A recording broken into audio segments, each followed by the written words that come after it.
Aí tem estudo do indiano, um cara chamado Panda, que ele estudou o que são os relógios biológicos. E o que ele percebeu? Que quando você pegava um ratinho e tirava o núcleo supraquiasmático dele, que é uma região do nosso cérebro, que nota, por exemplo, o que é dia e o que é noite, ele perdia a noção do horário de comer.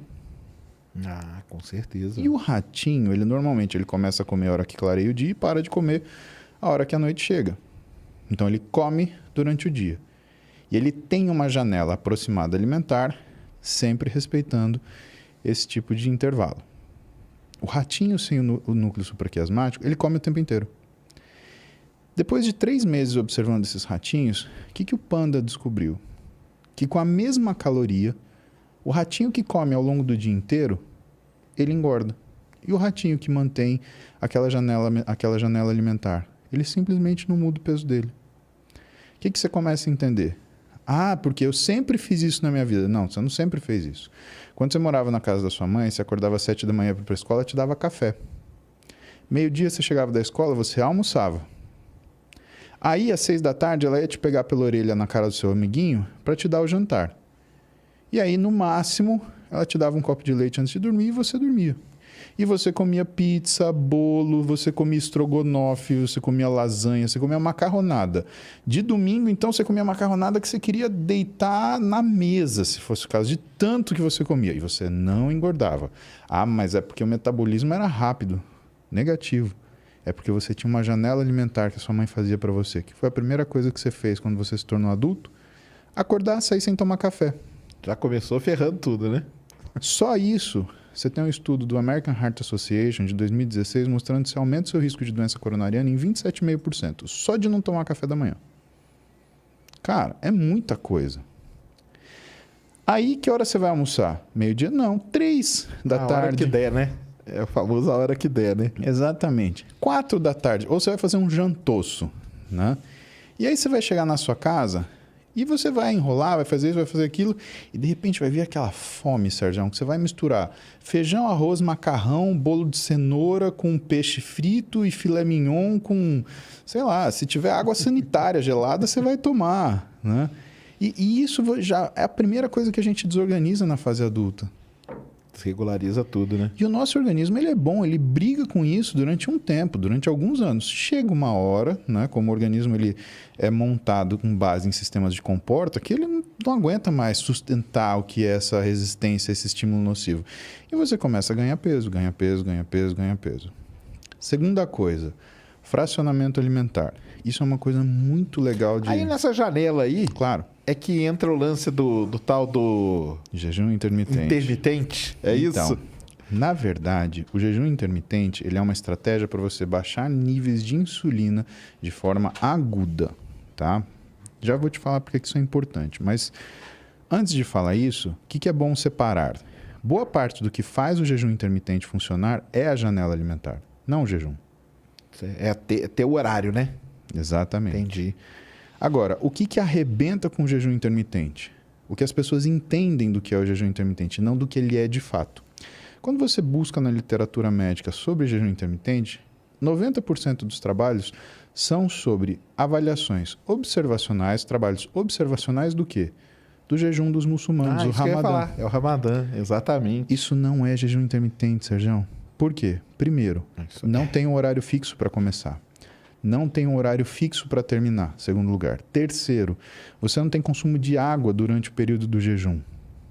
Então, você está desidratando.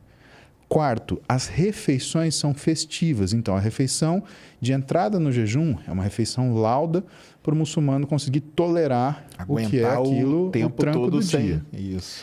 E a refeição no final do dia, o iftar, ela é uma refeição festiva que você faz com seus amigos. Ou seja, não tem nenhum tipo de objetivo científico, fisiológico, fisiopatológico, de emagrecimento, de ganho de massa muscular. Nada disso. Ele é cultural. Exatamente. Né? E o jejum, ele também faz parte de outras religiões. Ele faz parte de algumas coisas relacionadas ao catolicismo também. Você tem os jejuns católicos, você tem as restrições seletivas, né? Que nem não comer carne na sexta-feira santa. Cara, se você está falando para mim que jejum intermitente é para emagrecer, então não comer carne na sexta-feira santa também é para emagrecer. Né? Você percebe que não faz sentido isso. E aí as pessoas fazem o quê? Por exemplo, o que desmonta o jejum intermitente? Ah, eu faço jejum intermitente, eu faço uma janela de 8 horas de alimentação. Então o jejum intermitente foi todo baseado no Ramadã mesmo? Na verdade, não. É que modernamente, Sim. quem estuda jejum intermitente Ah, tá. associou o Ramadã como um modelo observacional. Admitindo que aquilo era jejum intermitente, mas não é, porque o propósito do jejum intermitente do Ramadã é religioso e, portanto, ele segue ritos festivos associados a ele. O jejum intermitente que um médico, aonde? Se não me engano, em Boston, em 1916, quer dizer, estamos falando mais de 100 anos atrás, né? Era um endocrinologista que ele queria desenvolver uma forma de acompanhar os pacientes que tinham diabetes tipo 2, aquele diabetes que acontece pela idade ou por hábitos irregulares alimentares, né? E ele precisava de um método alimentar que ele conseguisse, ao mesmo tempo que o paciente comesse, né, a quantidade de comida que ele queria comer, só que ele conseguisse controlar mais ou menos, né, a forma de resposta metabólica. E aí ele introduziu o conceito de jejum intermitente, que, aliás, todo mundo acha que essa janela é de 8 horas. E não é. O jejum intermitente ele tem 3 formas. Ele tem o whole day fasting, o alternate day fasting, e aí ele tem o que a gente chama de time restricted. Tá? Whole day fasting, o que é? É você fazer o jejum aliás, você comer normalmente um dia. No dia seguinte... É o do dia, né? É um dia pulando um dia. Exato. Só que no outro dia, para o whole day fasting, o que você faz? Você escolhe uma refeição e come 25% do volume calórico que você comeu no dia anterior. Entendi. Whole day fasting. Alternate day fasting. Aí esse sim. Você come dia sim, dia não. Imagina o humor de você passar um dia em jejum. Caramba. Fácil, nem é bom nem pensar. É bom nem pensar. Eu acho que eu enlouqueceria, tá? E, finalmente, o time restricted, que tem diversas formas, onde a mais comum é a 16/8. Você passa 16 horas de jejum e 8 você come. E aí, o que as pessoas fizeram? Elas fizeram o seguinte, elas falaram, se é 16/8, então eu ponho essa janela alimentar a hora que eu quiser. Eu vou começar a comer 2 da tarde, eu paro 10 da noite. Serjão, isso é o que as pessoas já fazem, Serjão. Ela não toma café, almoça à tarde, fica beberiscando no meio da tarde, chega à noite, faz um jantoço e aí? Não, agora eu estou em jejum. É só comer antes das 10 que eu faço um jantoroço e tá tudo bem. E aí fala que o quê? Que não funciona. Exatamente. Entendi. Mas não é jejum intermitente. Certo.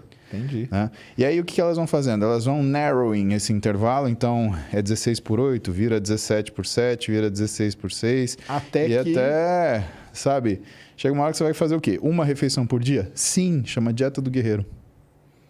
Porque diz que na antiguidade o homem na selva, né, roubando banana de macaco, ele fazia uma refeição por dia, ele comia tudo nessa refeição. Mesmo porque para matar não dava, né? Para ficar também matando macaco toda hora, né? Brigando com os macacos toda hora, né? Até porque dependendo de quantos macacos tivesse, você saia perdendo, né? Exato. Aí você virava comida de macaco também, né?